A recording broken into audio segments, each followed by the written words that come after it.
Now, let's not keep you, the debaters or the audience waiting much longer, and just start by kicking off the debate. So with that, I would like to invite Berber to jumpstart the debate as the proponent of the statement.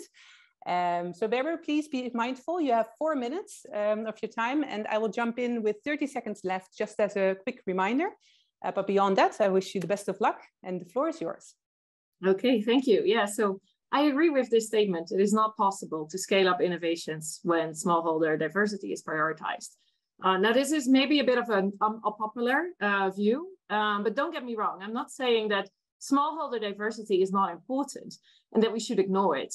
But when focus on diversity becomes the priority, this can slow down or even paralyze efforts to scale innovations. And that is not the outcome that we're hoping for.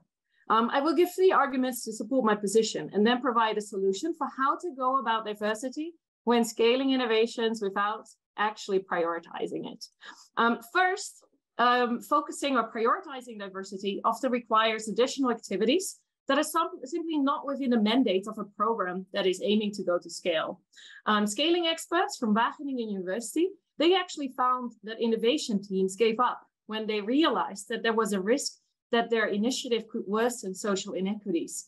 And these teams' boundaries, mandates, and budgets just simply did not allow them to introduce mitigating activities that would undo these unintended effects. And so although there was a really good innovation here, it didn't go to scale.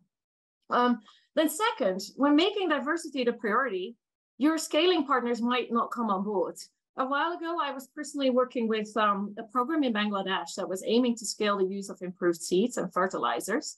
And their original, inclusive, or focusing on diversity approach would be to pay NGOs to increase access. But that was not a sustainable solution. And so instead, they started working with the private sector to enter new markets of smallholder farmers. Now, if they would have approached these private input companies with diversity as the main priority, no way these companies would have jumped on it. For them, the priority is to demonstrate a business case. And so only over time, as they were working together, these input companies started seeing how focusing on diversity could help them identify new market segments and further expand their customer base. But that was not the priority initially. And then finally, there's the issue of what we mean by diversity. How do you know where to look? Researchers prefer to work with simple ways to categorize smallholder farmers, but that does not capture real-life context.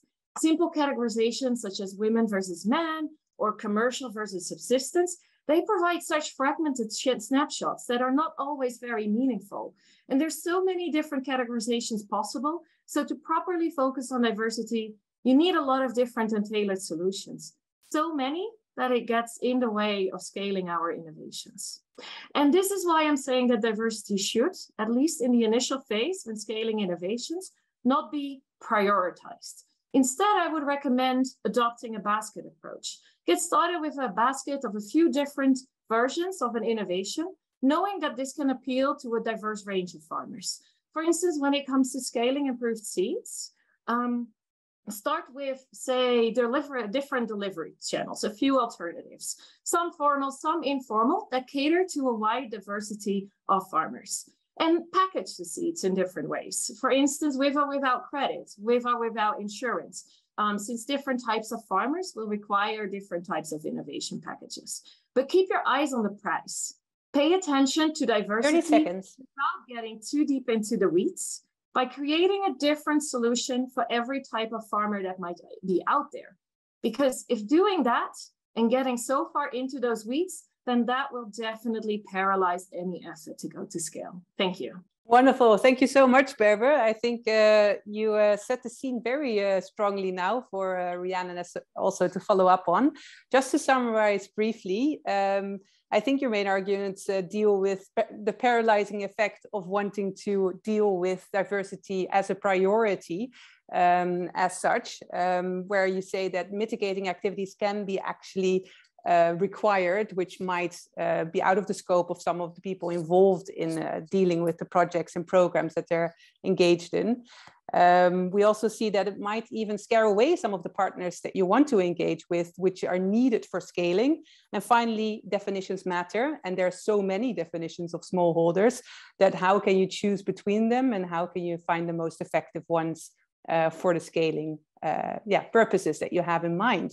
At least that's how I summarized your very strong arguments. With that, thanks again. And I'm turning to Rhiannon to see what your opening statement is, Rhiannon. So please, if you wish, take the floor. 4 minutes are yours.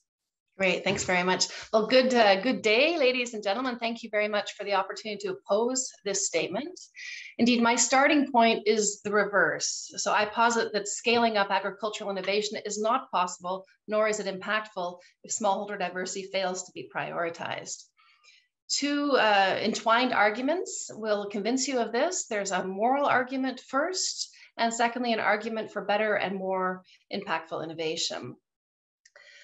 So to begin with, the moral argument is rooted in the unequivocal commitment of all UN member states to the second principle of the Sustainable Development Goals, leave no one behind. This is an international pledge. It's central to this transformative promise of the 2030 Agenda for Sustainable Development that we all, as development researchers and practitioners, adhere to. Otherwise stated, in our field of innovation, we have an obligation to reduce the inequalities and vulnerabilities that leave people behind.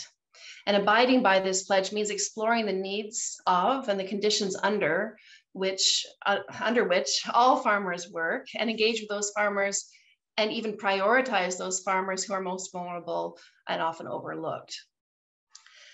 Engaging with smallholder diversity in upscaling is one way of operationalizing the leave no behind principle.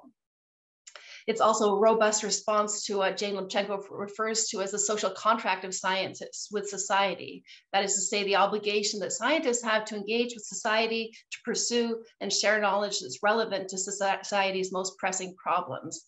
And this entails avoiding bias towards the easiest to reach. Engaging with the diversity of smallholder farmers is also about better science. So this second argument hinges on what is meant by smallholder diversity. And first and foremost, it's grounded in the truth that there is no one universal or prototype farmer. Farmers, like all people, come in different shapes, sizes, variety of genders, are differently positioned economically, different ethnicities, are differently abled, and so on. Consequently, they have different needs, they've got different interests, resources, skills, and they face different challenges. Researchers from the European Commission and Stanford University on gendered innovations break down sex and gender bias in innovation, and they expose what's missed when we fail to engage with difference. They convincingly demonstrate that what sex, gender, and intersectional analysis brings to science and why inclusive analysis matters. And they do this across many, many fields, including health, communication science, technology and engineering, climate change research, medical research, food nutrition, and so on. With the example of agricultural innovations, when you use this lens, it shows how agriculture innovation often fails to account for how gender norms influence the implementation of technological or technical solutions, and how the implementation of technical solutions will influence gender norms. So consequently, innovations may not reach women and may even amplify gender inequality, as one example. This radically clashes with another critical principle of do no harm. So as the final point today, I would urge you to keep the bigger picture in view. We know smallholder farms tend to have higher productivity per hectare compared to bigger plots. We know that the rural poor also need to be considered in food policy and planning. So engaging with the diversity of smallholder farmers and scaling up innovation supports food security amongst the rural poor rather than leaving them behind also, and which would happen with a focus on more farms that are oriented towards the urban dwellers and supermarkets. So scaling up is about reaching more people with innovations, and this includes diverse groups of smallholder farmers. Perfect, thank you. My alarm clock just went off, so just right on the money. Thank you so much, Rhiannon, for bringing in your arguments. I'm seeing Berber is smiling broadly with perhaps a little fear in her eyes of how to counter those strong arguments. So thank you a lot. moral argument and just an argument towards the fact that it's a better innovation if you take into account the diversity, because the impact will be greater for those who actually need it. The leave no one behind principles you mentioned of the Sustainable Development Goals, where you need to prioritize those most vulnerable, and we've all committed to that, is of course a strong argument, as well as you said, intersectionality matters, and norms can influence technological solutions and vice versa. So if we want to do no harm, we have to make sure that we take on that diversity lens as a priority. So thank you so much for those very insightful first positioning arguments. I hope you've paid attention to each other, because of course we will be asking you later on to counter one another. And then it's basically time to pick up the, as we call it in the food fight, the verbal boxing gloves again. So we're inviting you both, Berber and Rhiannon, to take 5 minutes maximum each to counter each other's arguments and basically convince us why your position is the strongest. And just as a quick reminder, if you didn't know, this is your final chance to win over your audience. So I can't wait, just to, as well as the audience, to hear what you have to offer.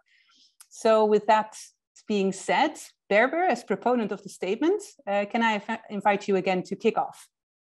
Yes, of course. Thank you so much. Also, thanks for many in the Menti who have been expressing some support for me defending this difficult position. But I think, you know, the arguments brought up in the Menti were very valid and in line with why I am a proponent of this statement. I think first, Rhiannon's first argument, relying on moral principles. Indeed, of course, we would love to make sure that nobody stays behind. But when it comes to scaling and when really reaching a large number of farmers and having impact, you know, at an unprecedented scale, then if we're taking the moral high ground, we're just not being very practical, and it's going to take a long time. So I definitely agree with the person who posted in Menti. It's smarter to use an incremental approach to engaging diversity, like the one that I experienced working with our partners in Bangladesh, since that is more effective in the long term than taking that moral high ground. I also think there is, you know, a question about who should take responsibility. We're often engaging private sector in scaling efforts. Then we're saying that is more impactful innovation.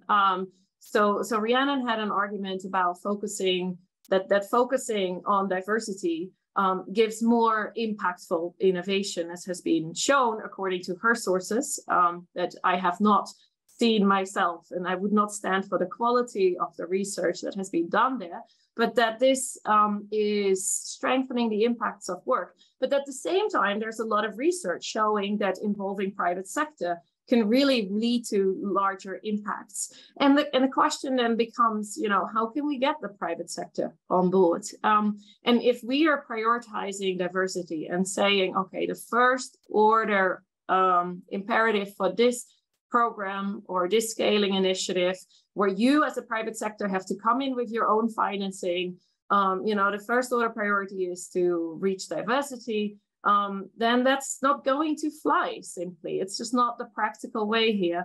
And so again, we get to using this incremental approach to achieving scale. Then Rhiannon made the comment that, you know, it's important to keep in mind that smallholder farmers have the highest productivity in the world.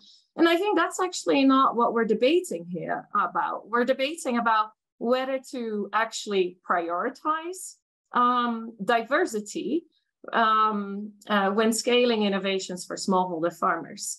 And the question is, you know, whether we really want to prioritize. Of course, we pay attention to diversity issues. We can do this with, say, the basket approach that I put forward in my initial statements. But we're not saying here, you know, that because smallholder farmers have higher productivity than other farmers, that is an argument against the statement of not prioritizing diversity. That's just not a relevant argument here. It's not the issue. So I think it really comes down to this question of, do we prioritize diversity, or do we pay attention to diversity, but working with them through the right partnerships to achieve the scale, and over time, the diversity, the lens will follow, the emphasis and the impacts for a wider range of farmers will follow from them. And then to finally comment on the concern that I was cheating by proposing a basket of options. I think that's in line with kind of how I see this statement. I'm not against paying attention to diversity. I think it's important to leave no one behind. But with a basket of options, you can move forward, consider the diversity, provide solutions for different types of farmers without prioritizing it, and without spending so much time and efforts and funding on prioritizing that diversity is considered in the scaling in its fullest extent. So yeah, that's where I stand in terms of the comments that have been provided here and the arguments that I also saw in the chat. Thank you. Great, thank you so much, Berber. It's very interesting to hear how you've come back from the positions posed by Rhiannon and of course the public as well. Basically, as I understand, it comes down to, do we prioritize or pay attention to something that in the long term will benefit also a bigger group of smallholders and diverse group of smallholders. I'm not going to summarize too much because I think Rhiannon is eager to jump in there and present her counter arguments. So I'll just turn to Rhiannon now and allow you to take in your 5 minutes, Rhiannon. So if you're ready, please take the floor. Great, thanks very much.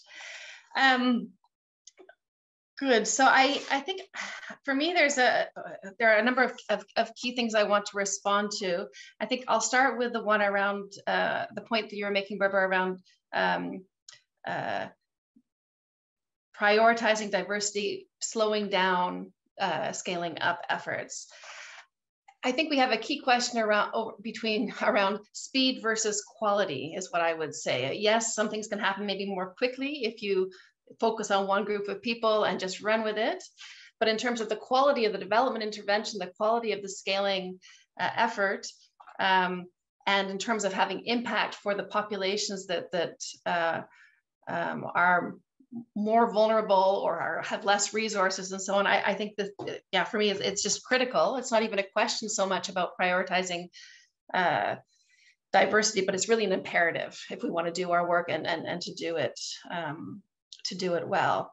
My concern about a incremental approach or the idea of even of a basket, for me, it sounds a little bit like trickle-down innovation. You know, we get the big ones first, and the rest will follow. So I think if we don't prioritize, if we don't put diversity at the top, it just won't happen. And we've seen that a lot with gender work, right? If there are ways, if it's not a priority, if it's not put at the center, it either is ignored or gender interventions are not done well. They're sort of add-ons. So that's a concern for me if we talk about an incremental approach. In terms of the scaling partners not being interested in diversity, especially private sector partners, well, I very much agree with the point that was raised from somebody online. I think there's a different kind of question there around public money being spent on to support private sector or private goals. And I think public money, if it is public money, then for me, there's no question, again, that needs to be going towards diversity for leaving no one behind, for making sure that it's not just the people with the most resources, the most educated, et cetera, the farmers that are able to move forward for scaling up and so on.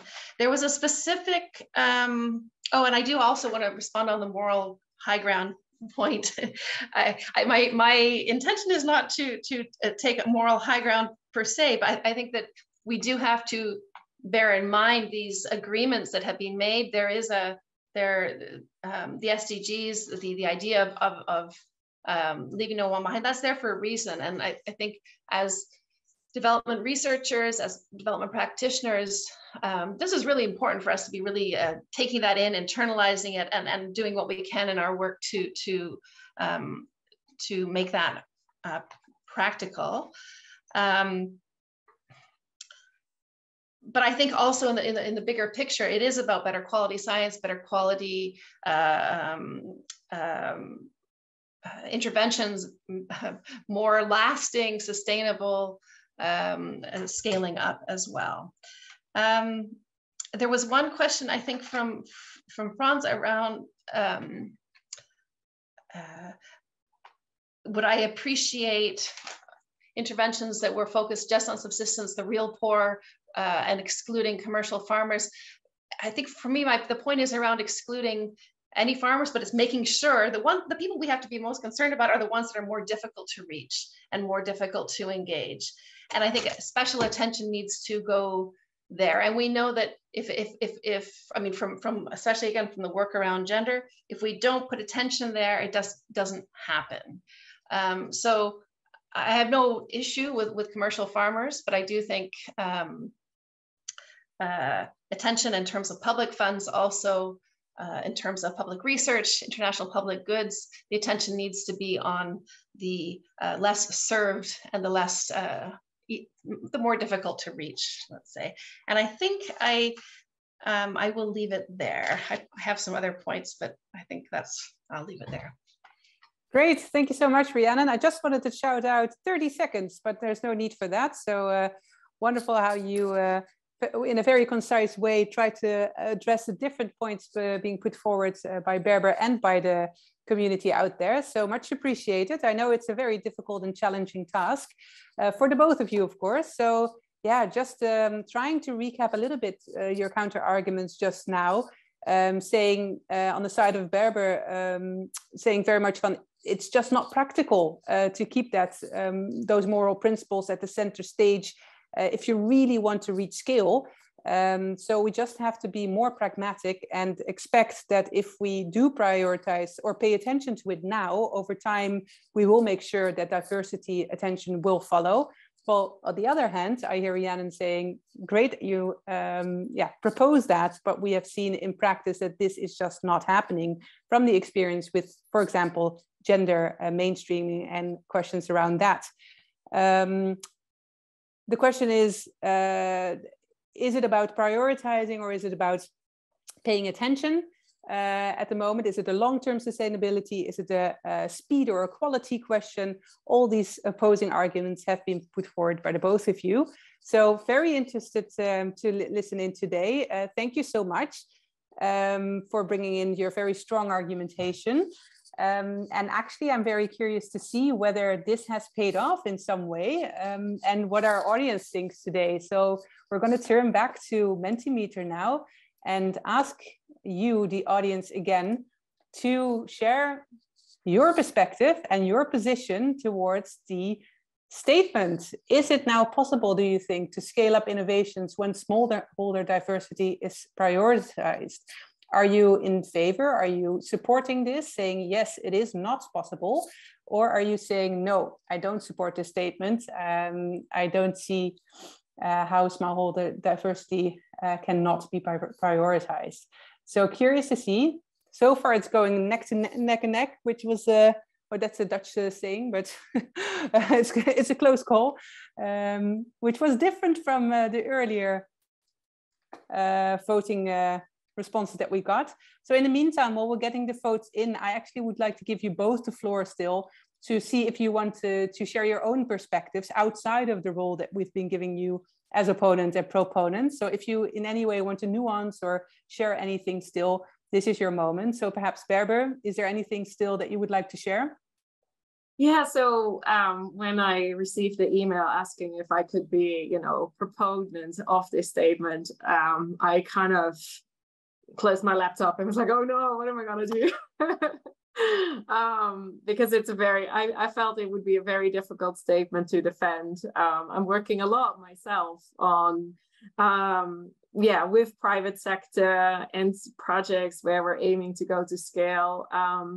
And I think it's really important to pay attention to diversity for some of the reasons that Rhiannon very nicely outlined. So this was not an easy role for me to take on.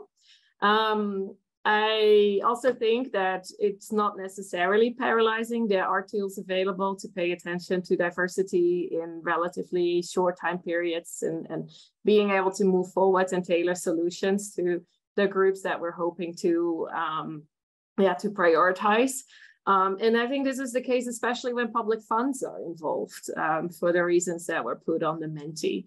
Now, I do think that there is this tension between the private sector objectives, which are motivated by creating revenue, profitability, long-term sustainability from a financial point of view, versus, when public sector funding comes into play, it often does require co-financing, co-funding from private sector. And so I do think that there is that tension.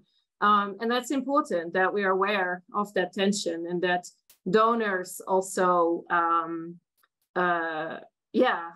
aware that when they are requesting co-funding or requiring co-funding, that there is that tension at play and that the funding needs to be there to pay attention to diversity, that it needs to be sufficiently large to mitigate any potential negative effects that scaling and innovation might have. It might just require extra activities. And so that's I think, where I'm coming from. And it's been very nice to participate in this debate because I think it has really helped me shape my thoughts around this statement.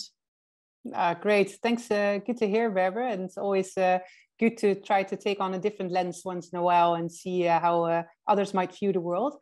So thank you for sharing your 2 pence on that one. And Rhiannon, is there anything else you would like to share while we're waiting for the last votes to come in? I guess maybe I think as you know, Danielle, I was very hesitant to, after I'd volunteered to do the food fight, when I realized it was actually a debate, I got very concerned about it because it's not my sort of natural way of communicating and so on. It wasn't as bad as I thought, so that I've survived, that's okay. So just to say, I do think ultimately, in a debate, your position, you're taking opposite ends of a spectrum, and I think probably where my feeling on all of this is somewhere in between, although certainly more leaning towards the position I was taking for sure. I think one of the things that Berber raised, which I think is an important one, and especially for those who are doing research and developing innovations, is the challenge of there are many categories of diversity, and how do you tailor, how do you develop innovations that are, which diversity do you take into account, let's say? And I think that's a really good point to raise. I don't think it should be something that stops researchers from going in that direction at all. But I think it's more of a recognition of the complexity of engaging with diversity. And I mean, I think it's also part of the conversations that are happening right now around decolonization. And this is tough stuff, and they're difficult, sticky problems, but I do think we need to dive into it.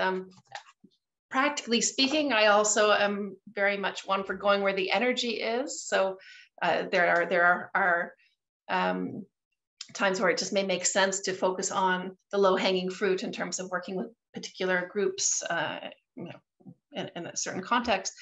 But I guess my main feeling in the whole discussion is this diversity can't be an extra, it can't be an add-on, it can't be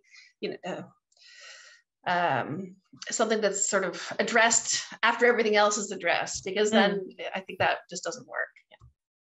Yeah, I think that's a fair point, and that you brought in, and I think Berber would probably agree to that as well. I don't want to put words in your mouth, Berber, but hearing you nuance your thoughts a bit, I guess that's in agreement. And I also see quite some interesting chat responses now that we don't have time to go into detail now, but perhaps for both of you, it might be interesting to open up the chat in a second, because it's time to round up. And I think it's interesting to see the results of the voting, that I believe that if we look at who's the biggest mover in this debate in terms of what arguments allowed audiences to sway to the other side, we do see that your argumentation, Berber, has convinced quite a few people still. So congratulations to that. You had a big challenge ahead of you.